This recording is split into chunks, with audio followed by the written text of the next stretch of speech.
Varanasi, fondée au 7e siècle avant Jésus-Christ, est l'une des villes les plus anciennes du monde. C'est aussi une des 7 villes saintes de l'Inde, car y coule le fleuve sacré, le Gange. Elle est la cité qui accueille le plus de pèlerins en Inde.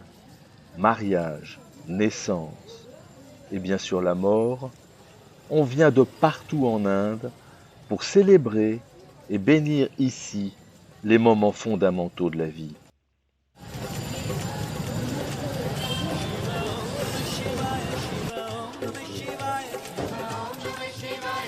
Comme partout en Inde, la vache y est sacrée. Elle est considérée comme l'incarnation des dieux hindous. Il est interdit de la frapper ou de la contraindre. C'est pourquoi les vaches se promènent librement partout où elles veulent à Varanasi. Elles font même parfois aussi partie de la maison.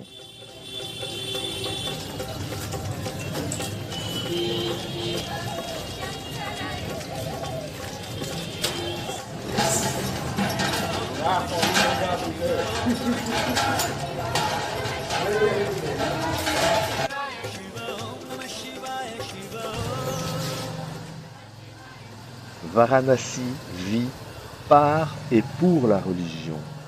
Ses étroites ruelles sont parsemées de petits temples et ses murs fourmillent de peintures religieuses.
Après l'âge de 65 ans, une grande majorité des hindous quittent leur famille pour venir ici, sur le Gange, faire pèlerinage.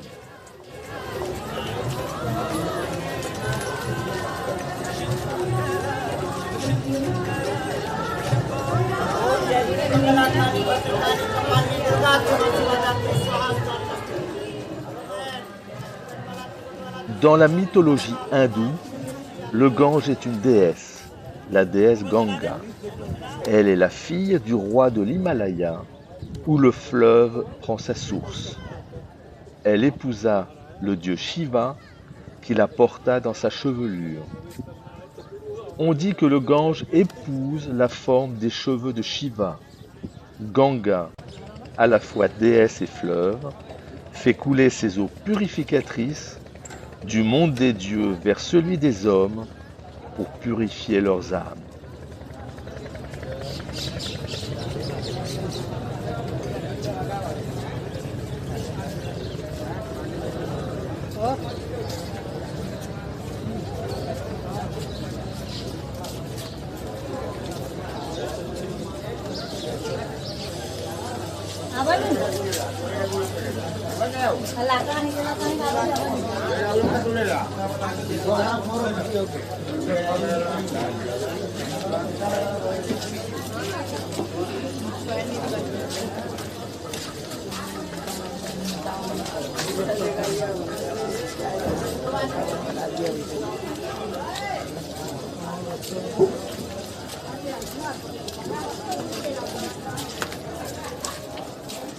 Le vœu le plus cher pour tout hindou est d'être incinéré à Varanasi et que ses cendres soient jetées dans le Gange.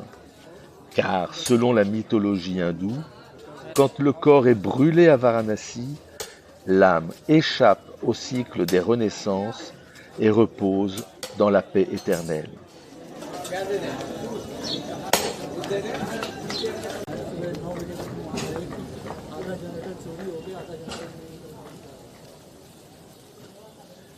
Pour les hindous, la mort est vue comme une libération. Toutes les créatures subissent à leur mort une dissolution. Le sang retourne à l'eau, le corps à la terre, le souffle au vent, la vue au soleil et l'esprit à la lune. Ces 5 éléments retournent à leur place par le feu.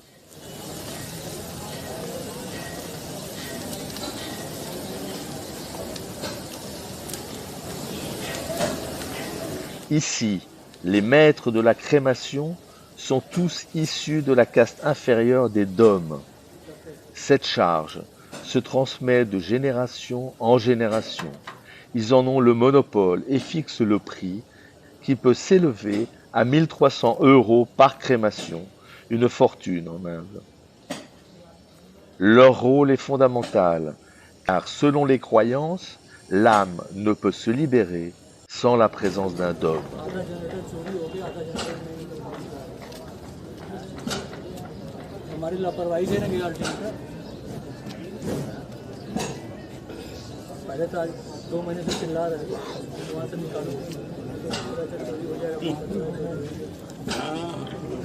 Seuls les hommes de la famille du défunt, dans leurs habits de tous les jours, assistent aux créations, car les pleurs des femmes peuvent empêcher l'âme du défunt de se libérer. Ils sont là, simplement, sans aucune tristesse apparente, juste pour accompagner le défunt dans ce qu'ils espèrent être son voyage vers le nirvana.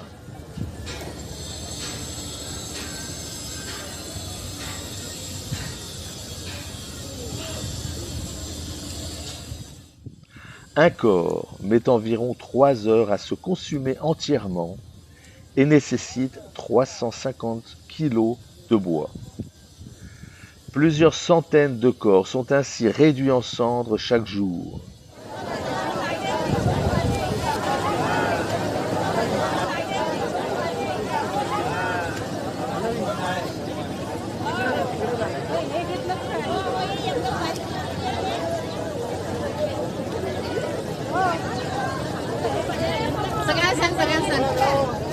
À quelques mètres des crémations, les pèlerins prennent leur bain rituel.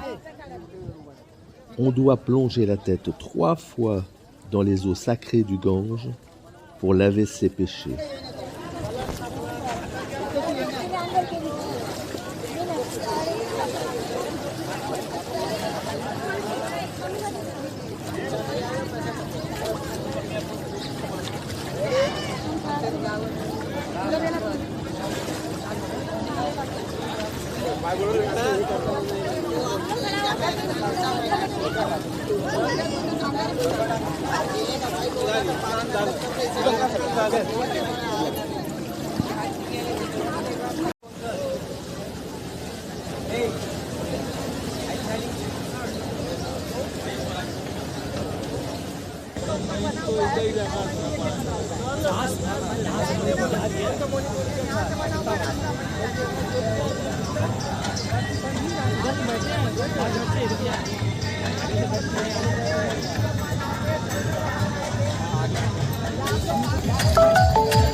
À Varanasi, les crémations ont lieu 24 heures sur 24.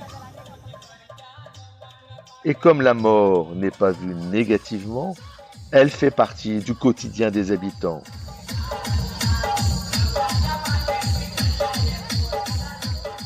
Ici, à quelques mètres des corps qu'on brûle, des jeunes commémorent en dansant le début de Holi, la fête des couleurs qui marque l'équinoxe du printemps.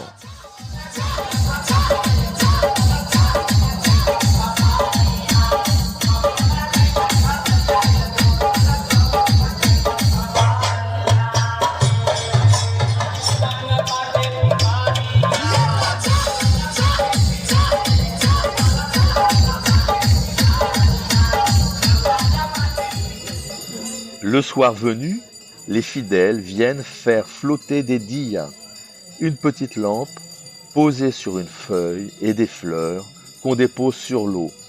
Elle emporte les prières faites à la Mère divine, le Gange. Souvent, les couples les plus fortunés viennent se marier à Varanasi, car le Gange apportera le bonheur aux jeunes mariés.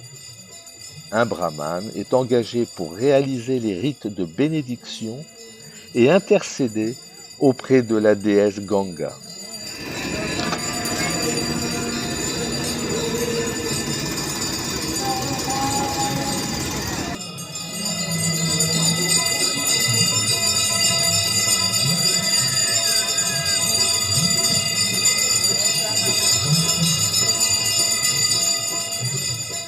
Chaque soir, à 19h, a lieu la cérémonie Ganga Arti, une prière de feu faite à la déesse Ganga, considérée par les hindous comme la mère divine. Les fidèles se pressent par milliers pour assister au rituel qui purifie les âmes par l'action du feu et de la fumée.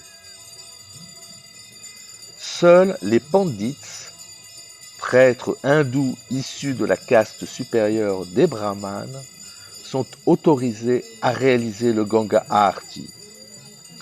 Ils brandissent d'énormes lampes enflammées en offrande à la déesse, qu'on appelle en faisant sonner des cloches.